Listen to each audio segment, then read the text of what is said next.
नमस्कार. आज आपल्या सर्वांचे स्वागत आहे. बहनों और देवियों, आज इस शुभ अवसर पर हम सब एक साथ हैं.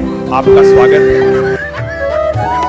कष्टाच्या पैशा देवाचा आशीर्वाद असतो, पण लुबाडलेला पैशा लोकांचा शाप दडलेला. मैत्रीचा सोहळा, जिजाराम फड यांचा वाढदिवस आणि स्नेहसंमेलन.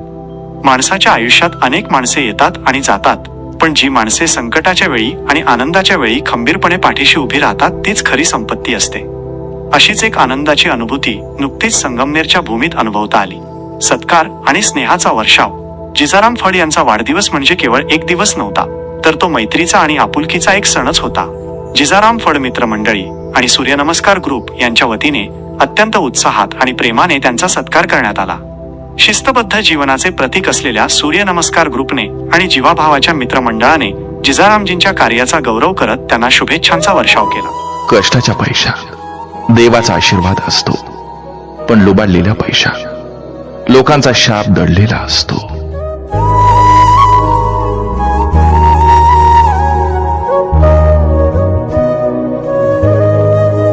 बाप म्हणजे काय?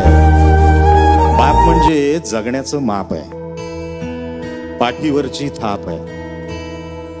कधी रागावला तरीही ज्याची माया अमाप आहे, तो म्हणजे बाप आहे.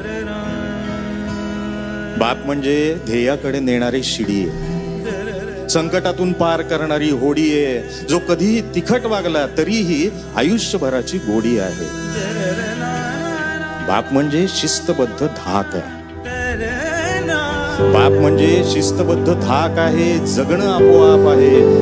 आयुष्याच्या समुद्रात दीपस्तंभाची झाक आहे, तो म्हणजे बाप आहे. वाढदिवस केवळ एक तारीख नाही, तर आनंदाचा आणि आशीर्वादाचा एक सुंदर संगम. वाढदिवस म्हणजे केवळ वयाचा एक आकडा वाढणे नव्हे, तर तो आपल्या अस्तित्वाचा उत्सव असतो. आपण या पृथ्वीवर आहोत, आपल्याला आणखी एक वर्ष मिळाले आहे, याचा कृतज्ञतापूर्वक स्वीकार करण्याचा हा दिवस.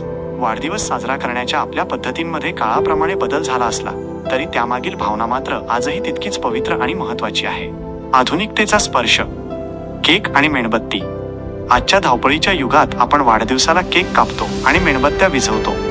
वरकरणी ही केवळ एक पाश्चात्य पद्धत वाटत असली तरी त्यामागे एक सुंदर अर्थ दडलेला आहे. केक कापून तो सर्वांमध्ये वाटणे, हे आनंद वाटल्याने द्विगुणित होतो, या भावनेचे प्रतीक आहे. आपल्या आनंदाच्या क्षणात आपल्या जवळच्या माणसांना सहभागी करून घेणे हीच खरी माणुसकी आहे. मेणबत्ती पेटवून ती विझवताना आपण एक इच्छा, विश व्यक्त करतो. ती इच्छा त्या धुराच्या माध्यमातून पूर्ण व्हावी अशी एक भाबडी आशा असते. मेणबत्तीचा प्रकाश हे जीवनातील तेजाचे प्रतीक आहे, जे आपल्याला अंधारातून प्रकाशाकडे जाण्याची प्रेरणा देते. संस्कृतीचा वारसा. औक्षण आणि अक्षता. आधुनिकतेच्या या झगमटात आपली संस्कृती मात्र आपल्याला मुळांशी घट्ट धरून ठेवते. वाढदिवसाच्या दिवशी केले जाणारे औक्षण आणि डोक्यावर टाकल्या जाणाऱ्या अक्षता यामागे खोल अर्थ आहे. अक्षत म्हणजे जे कधीही नष्ट न होणारे, जे पूर्ण आहे. जेव्हा आपण वाढदिवसाच्या दिवशी कोणाच्या डोक्यावर अक्षता टाकतो तेव्हा आपण त्यांना तुझे आयुष्य अखंड राहो, तुझे सुख कधीही कमी न होवो हा आशीर्वाद देत असतो. तांदूळ हे समृद्धीचे प्रतीक आहेत, त्यामुळे अक्षता वाहणे म्हणजे त्या व्यक्तीच्या प्रगतीसाठी केलेले एक मंगल मागणं आहे. औक्षण. दिव्याने ओवाळणे ही कृती त्या व्यक्तीला वाईट नजरेपासून वाचवण्यासाठी आणि सकारात्मक ऊर्जेने भरण्यासाठी केली जाते.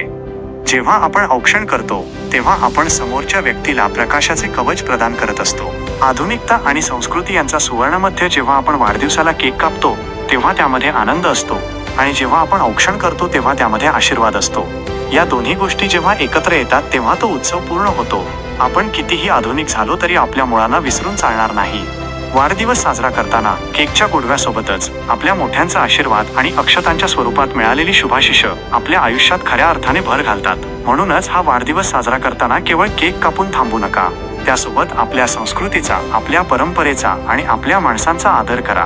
मिळालेल्या या आयुष्याबद्दल कृतज्ञ राहा आणि येणारे वर्ष अधिक तेजस्वी आणि समृद्ध बनवण्यासाठी नवीन संकल्प करा. वाढदिवस म्हणजे आनंदाचा उत्सव आहे आणि तो साजरा करण्याचा प्रत्येक मार्ग आपल्याला एकमेकांच्या जवळ आणणारा असावा. महाराष्ट्रीयन संस्कृतीमध्ये वाढदिवसाला औक्षण करून अक्षता वाहणे ही खूप महत्त्वाची आणि शुभ परंपरा आहे. वाढदिवसाला अक्षता वाहण्याचे मुख्य उद्देश. समृद्धी आणि पूर्णत्वाचे प्रतीक. तांदूळ हा धान्याचा राजा मानला जातो आणि तो समृद्धीचे, प्रॉस्पेरिटी प्रतीक आहे. जेव्हा आपण वाढदिवसाच्या दिवशी अक्षता वाहतो तेव्हा त्या व्यक्तीच्या आयुष्यात कधीही कशाचीही कमतरता भासू नये आणि त्याचे आयुष्य अखंड पूर्ण राहावे अशी प्रार्थना त्यामागे असते. शुभ आशीर्वाद. मोठ्यांनी वाढदिवसाच्या दिवशी लहान मुलांच्या किंवा प्रियजनांच्या डोक्यावर अक्षता टाकून त्यांना दीर्घायुष्याचा, आरोग्याचा आणि यशाचा आशीर्वाद देणे हा एक आत्मीयतेचा विधी आहे. दैवी कृपा. अक्षतांमध्ये हळद किंवा कुंकू मिसळलेले असते, जे मांगल्याचे आणि पवित्रतेचे लक्षण आहे. देवासमोर किंवा व्यक्तीवर अक्षता वाहणे म्हणजे त्यांच्यावर देवाचा आशीर्वाद राहावा अशी भावना व्यक्त करणे. वाहणे म्हणजे तुझे आयुष्य अखंड आणि आनंदी राहो, तुला उदंड यश मिळो आणि तुझे जीवन कशानेही अपूर्ण न राहो असा शुभ संकल्प आणि आशीर्वाद व्यक्त करणे होय. रेकॉर्डिंग करतो. नमस्कार. भिजाराम फड आपला आभारी आहे. आपण ज्या जन्मदिनाच्या शुभेच्छा दिल्या त्याबद्दल धन्यवाद. आपल्या आरोग्याची काळजी घेण्यासाठी, आपली मानसिकता चांगली ठेवण्यासाठी यूट्यूब चॅनलला सुविचार व आरोग्य संदेशासाठी सबस्क्राईब करा, लाईक करा, शेअर करा. स्वतःची काळजी घ्या. आमच्याशी असेच जोडून राहा. आपल्या आरोग्याची काळजी घ्या. चॅनलला सबस्क्राईब करा आणि लाईक करा. स्वतःची काळजी घ्या. JR फड.